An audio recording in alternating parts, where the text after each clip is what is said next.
of black men that have ever been raised on American soil have been raised over the last 50 years. We have were the least productive, the most vile, the most imprisoned, the most violent, the least responsible black man. We've been here since 1619, allegedly, to some of the people that keep track of the first coming to America by black people in terms of slavery. But even in slavery, I mean, we were able to raise Nat Turner and Frederick Douglass. You can say what you want about them in terms of post-slavery and, if you will, abolitionists and post-abolitionists. But the worst case, the worst crop of black men ever have been raised over the last 50 years. And if you know a black man who's between the age right now of 1 and 50, he is a part of the worst generation of black men that have ever walked upright on American soil. He's the least protective of his family. He is the poorest. He is the most homeless. He is the most imprisoned. His sons have been shot down and killed. He has been shot down and killed. He has been raised by his mother, who doesn't know how to raise a man. His father has perpetuated the situation, and his mother still looking for somebody to love her, looking for a man. There ain't no man. The worst marital conditions for the black woman on planet Earth in terms of finding a husband has never been as bad. A black woman would be more productive finding a husband on the moon than she will on planet Earth. Years ago, going back 50, 60 years ago, Money said the moon. when black men were men, Money said the moon. the average black girl, 17, 18, 19 years old, would have at least 3 or 4 men proposing to her. She'd have that many men want to marry her. I'm going to tell you the truth. Every black woman knows this. The black men that have been raised over the last 50 years, raised by the civil rights movement, raised by the likes of Jesse Jackson, Al Sharpton, later on with T.D. Jakes and Obama, and the so-called mega preachers. The black woman knows you can't find a man. I don't care how good you look, how tight your skirt, how low the cut on your bra, how pushed up your bra is. You can't find no man out there. Now, he ain't there. Now, there are plenty of them sleeping on the street. There are plenty of them in prison. And there are plenty of them that have turned fairies. There are plenty of men out there looking for men, too. There are plenty of black men looking. There might be more black men out there looking for a black man than the black woman. It's a mess. It's a scream, I tell you. It's a scream. And why is this so? Because of the cultural, if you will, the failure of truth, the failure of the churches, the failure of the politicians, the failure of the mothers and fathers to follow the tradition. When that civil rights movement hit, that Dr. King movement hit, black people went buck wow. I mean, they went buck wow. After Shirley Chisholm and Adam Clayton Powell, they went buck wow. Crazy liberals, if you will, giving up and expecting the government to do everything for them, hating white folk and marching up and down, burning down buildings like they're starting fires. I mean, the black family went buck wow. Hey, black women. Now, even though I am not a religious person anymore, by any means, right? I have denounced religion of all kind because it is oppressive and suppressive to women, right? But even this preacher, through his clouded glass of Christian beliefs, knows that this world, this time, this government, these agendas have destroyed what he refers to as the black male, man, whatever. I call them black males. He had a point when he said that there are no men out here for black women, regardless of the stuff they come online and say about how, we have bad attitudes, we're not marriage material, we're not this, we're not that. It really does come down to what this man has said. After Adam Clayton Powell and Shirley Chisholm, and this is real, just about every politician became a sellout and a coon. all the black males were more interested in sexual liberation with white women than they were with learning a skill, getting a degree in education, being a father, a real man, a husband, and a son in the black community where women and children and other men would look up to them. They completely fell off. They no longer were men who knew how to make something out of nothing, knew how to build houses with their freaking hands like my grandfather did, or knew how to fix anything like my father was, and was able to, even in their dysfunction, like my dad, he had become a functional junkie because he got addicted to heroin in the war in Vietnam. But yet, he was 17 years old when they sent him to Vietnam. When he came back home, he was a bit older, a few years older, but his sense of responsibility had increased. His, I guess you would say, worldliness was past 1,000. And the thing that stuck in his mind the most was, I must take care of my children and my wife.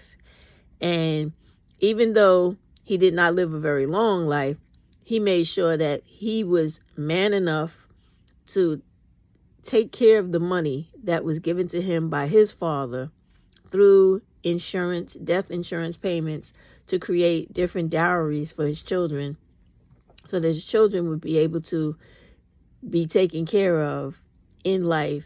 And when he died, he passed on more money to secure his children. Black men like that don't exist anymore. Or like my grandfather, who had property, had homes, had a business, and what he did was every other black man that he came in contact with that wanted to learn or wanted in on what he had, he not only shared his knowledge, he shared his wealth. He shared his connections. He networked. He supported. He advocated for, and he financed people to stand up, to be able to do the things that he did. So this is the kind of stuff this, I forget this reverend's name. What is his name? Do they tell me his name?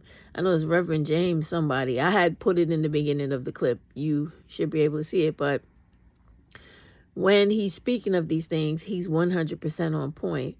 Because when you think about Jesse Jackson, Al Sharpton, and up to Obama, Jesse Jackson came with that, that color coalition thing where it was more important to be accepted by everybody instead of advocating for black only.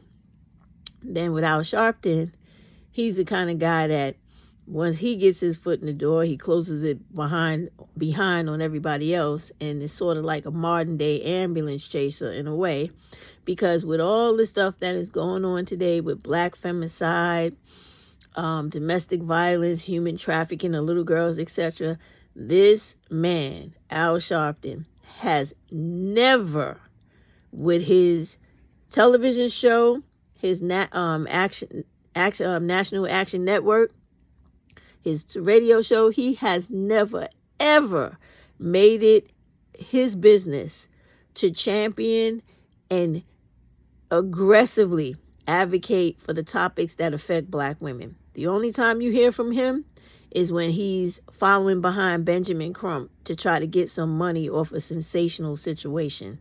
You never hear Al Sharpton talking about black femicide, child homicide, human trafficking, or domestic violence against black women and little girls. You're never going to hear it. You know why? Because they don't give a shit. Then when you come up to Obama's term, this dude was a half black president, and to me he wasn't even black because his mom was white, right? So you got this mulatto president who didn't do shit for black people ever when he was in office. He worried more about LGBT and gay people, to the point where now you got all these sissies and all these other people running around where they're confused about their gender and are big grown ass males running around trying to wear tutus and dresses, pumps and push-up bras. This shit don't make no sense. They're the most embarrassing group of black males roaming the fucking planet. Like, when you look at America in comparison to other countries in the world, they have the most confused black males, like he said, living on the street, in the penitentiary, or gay, and dysfunctionally gay at that. You know, to the point where you see them twerking and ass popping on videos and just looking ridiculous. Just completely ridiculous. No manhood anywhere in sight. No self-respect anywhere in sight. And it's just crazy. And you cannot tell me that that is the sign of the times. That is just a sign of fucking weakness and mental illness, not to the point where you are diagnosable or certifiably ready to be institutionalized. No, it's mental illness to the point where you have given up on yourself and on everything else. That's the type of mental illness it is, where you don't give a fuck about doing nothing right, but you got all day and night for doing everything fucking wrong. Same thing with the young women these days who find it irresistible or have no willpower to step away from all these black males that are all fucked up today. They can't graduate. They can't hold a job. They can't hold themselves together. They got no impulse control. And yet you have all these young black girls out here between the ages of what he said and younger, having babies by idiots, Neanderthals, psychopaths, and fucking lunatics. It's like they're all Kiki Palmer and that crazy nigga she had a child by to the 99th power, running around on steroids, losing their motherfucking mind. And this is the type of shit that when I come on here and other women that are being honest about the plight of black women and not making fun of black women with that mammy shit and all that other dumb shit, are trying to tell you black women to get your shit together. This is the type of shit we're talking about, because it's you who suffer. If you do not come together, wake up, get your sisterhood together, understand that you can't rely on the black male because he's no longer a black man. So you have to come together with other black women to ensure the safety of yourself, your home, your children, your future, your investments in life currently. If you're trying to start a business, you're trying to go to school, you want to buy a house, you want to do anything like that, that's what you need to do now. Make real change. And yet you don't want to hear what I have to say, is that right? You're going to go to T.D. Jakes, who set the woman loose, and yet you don't want to hear what I have to say, is that right?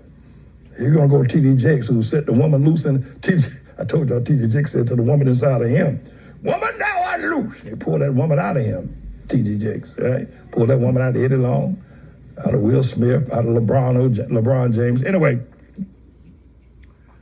so these things are critically important for us, and I am on the mission for Almighty God.